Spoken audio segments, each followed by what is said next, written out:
Okay, everybody, Stephen Key here, and today I want to talk about how I got my first patent. And I have to tell you, it was pretty messy. I came up what I thought was a new idea. I called a patent attorney that I knew. His name was John Farrell. And he was a little surprised because usually, he didn't consider me an inventor. But anyway, I had this new idea for a label innovation. James can show you here in a little video clip. Sundown Herbals presents its remarkable Twist and Learn label. It works like an herbal information center that helps you learn about herbs simply by turning the label. Sundown's new Twist and Learn label, where to turn for help. And I really loved this idea. And John said, let's do a prior art search, which I didn't really know a lot about. So we did it, and sure enough, they didn't find anything. It was fantastic. So I went forward because he said, look, we have to do that first, which we did. And then at the time, we did not have a PPA, the option of filing a provisional patent application. So we went ahead and filed a non-provisional patent application.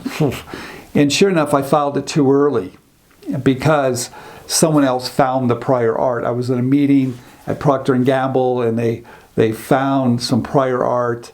And I've told this story a few times, especially in some of my books. And sure enough, that what I thought was my invention had been invented before by two people about 50 years early. So my two patents that I started to file with John Farrell were basically worthless because I really didn't know what had been done before me. So my experience filing for intellectual property was probably pretty typical.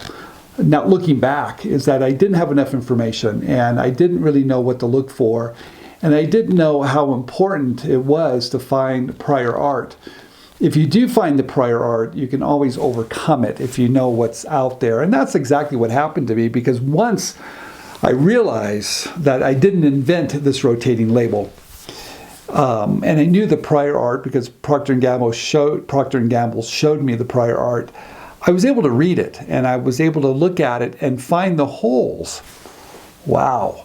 And once I knew what was missing, I ended up filing intellectual property on the rotating label and actually got 20 patents issued. Why so many patents issued on an idea that was actually patented before?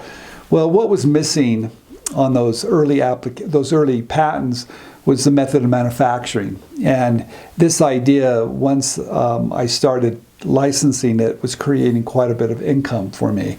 So it allowed me to license it, and then I negotiated for a company to pay for my patents. So I filed a lot of patents because it was making a lot of money. So, but what did I learn? How did I file my first patent? I filed it by making mistakes that I think a lot of people do.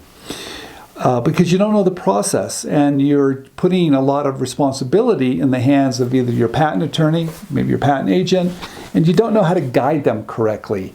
Because at the end of the day, these are business decisions that you have to make, and filing patents are very, very expensive.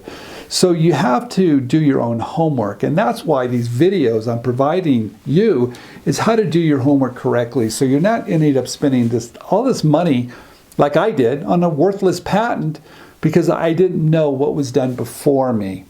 So that was my early journey on how I filed my first patent.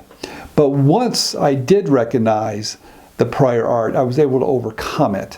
And once I started to overcome it, I filed patents, and now I have 20 patents in my name. I've licensed that to companies, generated millions of dollars for me. I even sold the patent portfolio for millions of dollars too, because I knew what was missing, and I was able to look at the industry, file patents on how to use it differently, but patents on how to manufacture it, because that's what was missing. So I think my story is very typical. When you're first starting out, you don't know what you're doing. And when you're first starting out, you think the best thing to do is file a patent and call a patent attorney or patent agent, and you don't know how to guide them correctly. And that's what happened to me. And I want you to keep on watching these videos. And if you have any other questions, reach out to me down below at inventRight.com, and we can help you, because this is not easy to navigate. Most patents, and I've said this many, many times, are basically worthless Now, what I did learn through this whole process, that how important manufacturing was, and that's why I'm a big believer on adding certain things to your patent that create value. I'm a big believer in writing intellectual property that has value, because I've done it. I'm also a big believer that if you ever get in any type of legal issue, you need to write it in such a way that can stop other people. And I've done that too, because I was able to defend my patent portfolio of the spin label against a little toy company, Lego, because I was able to write in my applications workarounds, variations, manufacturing, material, all the things I'm teaching you to do, I actually did myself, and it worked beautifully. So anyway, this is Stephen Key. Thank you for watching these videos. Keep on watching them, educate yourself, and if you need any help, let me know. Whew, there you go. Subscribe down below, tell your friends. Once again, this is Stephen Key. Thank you very much.